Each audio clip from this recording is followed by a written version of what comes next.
تاریخ کی سب سے پراسرار ملکہ بلقیس ہے، جن کا ذکر قرآن میں آیا ہے۔ وہ حضرت سلیمان علیہ السلام کی بیوی تھی۔ بلقیس ایک ایسی سلطنت پر حکومت کرتی تھی جو جنوبی عرب سے لے کر افریقہ تک پھیلی ہوئی تھی۔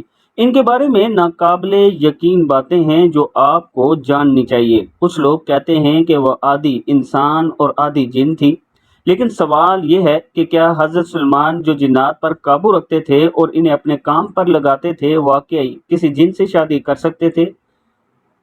اسلامی کہانیاں اس بارے میں کیا کہتی ہیں؟ لیکن یہ کہانی کسی ملکہ سے شروع نہیں ہوتی، بلکہ ایک چھوٹے پرندے ہدہد سے شروع ہوتی ہے، جو انسانوں کو سمجھاتا تھا اور دور دراز سے خبریں لاتا تھا۔ یہی ننھا پرندہ ایک ملکہ جو سورج کی عبادت کرتی تھی کو مسلمان بنانے میں سبب بنا، اور یوں تاریخ بدل گئی۔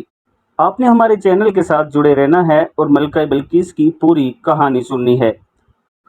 سپاہی جمع ہو چکے تھے اور اپنے قائد اور نبی حضرت سلیمان علیہ السلام کے معائنے کا انتظار کر رہے تھے۔ یہ تاریخ کی سب سے دلچسپ فوج میں سے ایک فوج تھی۔ اس فوج میں انسان، جن، پرندے اور دوسرے جانور شامل تھے، حتیٰ کہ ہوائیں بھی سلیمان علیہ السلام کو جہاں چاہتی پہنچا دیتی تھی۔ انسانی فوج میں پیدل اور گھوڑوں پر سوار سپاہی شامل تھے، جن کے جنگجو انسان آنکھوں سے پوشیدہ تھے۔ اس فوج کو خوفناک بنانے والی بات یہ تھی کہ دشمن اس کے بیشتر سپاہیوں کو دیکھ ہی نہیں سکتا تھا۔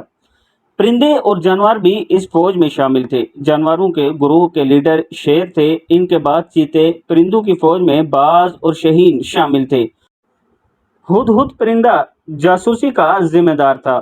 اس کا کام یہ تھا کہ دور دراز تک اڑ کر دشمن کے بارے میں معلومات جمع کرے اور پھر واپس آ کر خبر دے۔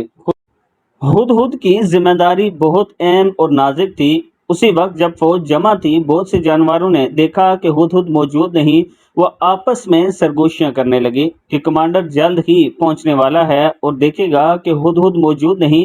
جب سلیمان فوج کے قریب پہنچا تو سرگوشیاں تیز ہوگی۔ جب آپ علیہ السلام پہنچے تو دیکھا کہ ہدہد غیر حاضر ہے۔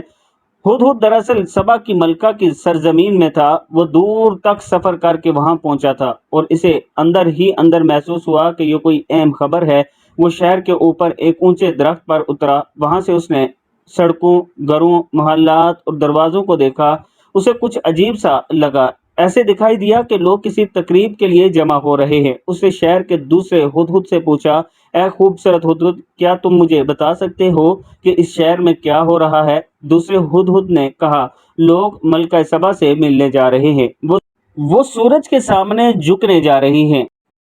حضرت سلیمان علیہ السلام کے جاسوس پرندے کو اب یقین ہو گیا کہ اس کے خیالات درست تھے۔ اس نے پہرے داروں کو دیکھا، پھر کمانڈر کو دیکھا، سپاہیوں کو دیکھا۔ آخر کار ملکہ سبا اپنے تخت پر نمودار ہوئی۔ وہ تخت سے اتری اور لوگوں کی قیادت کی۔ انہوں نے اپنے ہاتھ اٹھائے اور سورج کے سامنے جھک گئے۔ سب لوگ ان کے ساتھ جھک گئے۔ ہدہد یہ سب دیکھ رہا تھا اور سوچ رہا تھا کہ حضرت سلیمان علیہ السلام اس خبر پر کیسے رد عمل دیں گے۔ وہ فوراً واپس اڑا اور کئی دنوں کی تھکن کے بعد وہاں پہنچا جہاں فوج جمع تھی۔ تمام پرندے اس کے گرد جمع ہو گئے۔ ناراض ہو کر ایک چڑیا نے سب سے پہلے کہا، کہاں تھے تم؟ ہمارے قائد سلیمان علیہ السلام نے تمہیں تلاش کیا تھا۔ ہمیں امید ہے کہ تمہارے پاس اپنی غیر حاضری کا اچھا عذر ہوگا۔ ہدہد مزید فکر مند ہوا۔ اس نے فیصلہ کیا کہ وہ فوراً حضرت سلیمان علیہ السلام کے پاس جائے اور معافی مانگے۔ وہ کانپتا ہوا حضرت سلیمان علیہ السلام کے خیمے کی طرف اڑا۔ اس وقت نبی کھانے پر تھے۔ ہدہد کھڑکی سے اندر آیا اور چپکے سے میز کے کونے پر بیٹھ گیا۔ اس نے کوشش کی کہ حضرت سلیمان علیہ السلام کے ہاتھوں سے دور رہے۔ سر جھکا ہوا تھا۔ اس نے آہستگی سے سلام کیا، پھر سر اٹھایا، لیکن صرف اتنا کہ نبی کے ہاتھ اور سینے نظر آئے۔ چہرے کی طرف دیکھنے کی ہمت نہ ہوئی۔ ہدہد نے بات شروع کی اور کہا، میرے سردار، میں ایک اہم خبر لایا ہوں ان لوگوں کے بارے میں جنہیں آپ نہیں جانتے۔ ایک دور دراز کی سرزمین میں نے ایک عورت کو دیکھا جو سبا کے لوگوں پر حکومت کرتی ہے۔ وہ ایک عظیم تخت پر بیٹھی ہے اور اس کے پاس وہ سب کچھ ہے جو کوئی چاہے، لیکن میں نے اسے اور اس کی قوم کو سورج کے سامنے جھکتے دیکھا۔ اللہ کی عبادت کرنے کے بجائے شیطان نے ان کے اعمال کو ان کی نظروں میں اچھا بنا دیا ہے۔ یہ الفاظ طاقتور تھے۔ ہدہد یہ ظاہر کر رہا تھا کہ اس کی غیر حاضری کی اصل وجہ یہی اہم خبر ہے۔ حضرت سلمان علیہ السلام نے جواب دیا، یقیناً ہمیں جانچنا ہوگا کہ جو کچھ تم نے کہا وہ سچ ہے یا نہیں۔ میں ایک خط لکھتا ہوں، تم یہ خط ان تک لے کر جاؤ اور دیکھو کہ وہ کیسا جواب دیتے ہیں۔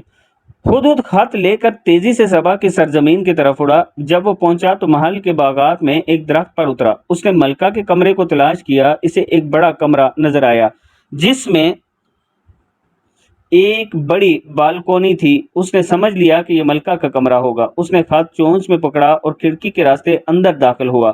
وہ چھت کے ایک سجاوٹی حصے کے پیچھے چھپ گیا۔ اس نے ملکہ کو بستر پر سوتے دیکھا۔ اس کے بال تکیے پر بکھرے ہوئے تھے اور چہرہ بہت حسین تھا۔ ہدہد کو یہ سوچ کر دکھ ہوا کہ اتنی حسین اور دولت مند ملکہ کیوں سورج کو سجدہ کرتی ہے۔ اس نے سوچا شیطان نے انہیں کیسے دھوکہ دیا۔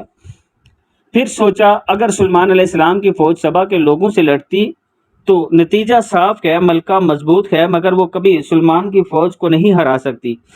ہدہد سوچ رہا تھا کہ خط کب گرائے، ملکہ کے جاگنے سے پہلے یا بعد میں۔ اچانک خط اس کی چونچ سے پھسلا اور ملکہ کے بستر پر گر گیا۔ ملکہ جاگ گئی اور دیکھا کہ ایک خط سامنے پڑا ہے۔ وہ ڈری اور فوراً ارد گرد دیکھا مگر کوئی نظر نہ آیا۔ اس نے خط کھولا اور پڑھا۔ یہ خط حضرت سلمان علیہ السلام کی طرف سے تھا۔ اس پر لکھا، اللہ کے نام سے جو بڑا مہربان اور رحم والا ہے، میں تمہیں دعوت دیتا ہوں کہ ایک اللہ پر ایمان لاؤ، میرے سامنے تکبر نہ کرو اور میرے پاس فرمانبرداری کے ساتھ آؤ۔ ملکہ غصے میں آ گئی اور چلا کر کہا، یہ خط میرے کمرے میں کس نے ڈالا؟ پہرے دار حیران تھے۔ انہوں نے کہا، انہوں نے ہر وقت پہرا دیا، تلواریں ہاتھ میں تھی، کسی کو اندر آتے نہیں دیکھا۔ ملکہ نے فوراً اپنی مجلس بلائی۔ اس نے کہا، اے مشیرو، مجھے ایک اہم خط ملا ہے، یہ سلمان کی طرف سے ہے۔ وہ اللہ کے نام سے شروع کرتا ہے اور کہتا ہے میرے سامنے تکبر نہ کرو، تمہاری کیا رائے ہے؟ کچھ نے کہا اس کا مطلب ہے کہ سلمان ہم سے جنگ کرنا چاہتا ہے، ہمیں لڑائی کرنی چاہیے۔ دوسروں نے کہا ہم طاقتور ہیں، ہمیں اپنی فوج دکھانی چاہیے۔ لیکن ایک دانا وزیر نے کہا یہ عجیب ہے، وہ خط بغیر کسی قاصد کے آیا ہے۔ اگر سلمان بغیر قاصد کے خط بھیج سکتا ہے تو جنگ میں اس کی طاقت کا کیا حال ہوگا؟ بہتر ہے ہم انتظار کریں اور دیکھیں۔ ملکہ بولی، جب بادشاہ کسی زمین پر حملہ کرتے ہیں تو سب کچھ تباہ کر دیتے ہیں اور عزت والوں کو ذلیل کر دیتے ہیں۔ میں ڈرتی ہوں کہ ہمارے ساتھ بھی یہی نہ ہو۔ میرا مشورہ ہے کہ ہم تحفے بھیجیں اور دیکھیں وہ کیا جواب دیتے ہیں۔ سب نے اس کی بات مان لی۔ ملکہ نے فیصلہ کیا کہ وہ سلمان کو تحفے بھیجے گی تاکہ ان کی نیت کا پتہ چل سکے۔ قاصد قیمتی تحفے لے کر روانہ ہوا۔ جب وہ حضرت سلمان علیہ السلام کے دربار میں پہنچا تو قاصد نے دیکھا کہ حضرت سلمان علیہ السلام کے پاس اتنی دولت ہے کہ یہ تحفے ان کے لیے کچھ بھی نہیں۔ حضرت سلمان علیہ السلام نے جواب دیا، کیا تم اپنے مال سے میری مدد کرنا چاہتے ہو؟ جو کچھ اللہ نے مجھے دیا ہے وہ تمہارے سب تحفوں سے بہتر ہے۔ واپس جاؤ اور اپنی ملکہ سے کہو اگر وہ فرمانبرداری کے ساتھ میرے پاس نہ آئی تو میں ایک ایسی فوج لے کر آؤں گا جس کا مقابلہ وہ کبھی نہ کر سکے گی۔ قاصد حیران رہ گیا اور واپس آ کر ملکہ کو سب کچھ بتا دیا۔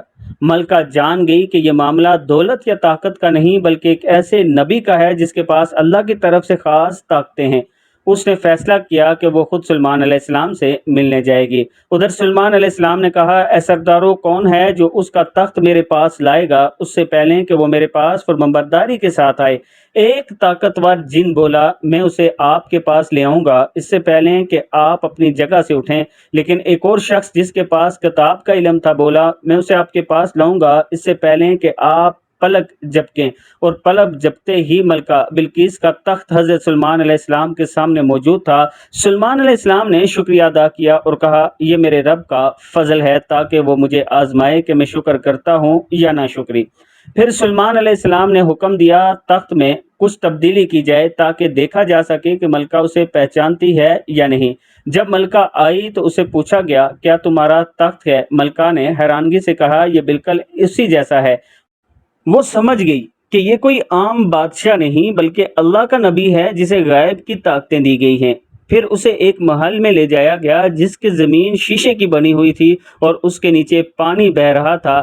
ملکہ نے سمجھا کہ شاید وہ پانی پر چل رہی ہے، لیکن جب وہ چلنا شروع ہوئی تو اسے محسوس ہوا یہ تو شیشے کا فرش ہے۔ یہ دیکھ کر ملکہ نے فوراً کہا، پروردگار، میں نے اپنی جان پر ظلم کیا تھا، میں اب سلمان علیہ السلام کے ساتھ اللہ رب العالمین کے آگے جھکتی ہوں۔ یوں وہ سورج پرست ملکہ ایمان لے آئی اور اللہ کی فرمانبردار بن گئی۔ اللہ تعالی ہم سب کو نیک عمل کرنے، اپنی عبادت کرنے اور اپنے سامنے جھکنے کی حکمت اور توفیق عطا فرمائے۔ ویڈیو کو آپ نے آگے ضرور شیئر کرنا ہے اور چینل کو ضرور سبسکرائب کرنا ہے۔ السلام علیکم ورحمۃ اللہ وبرکاتہ۔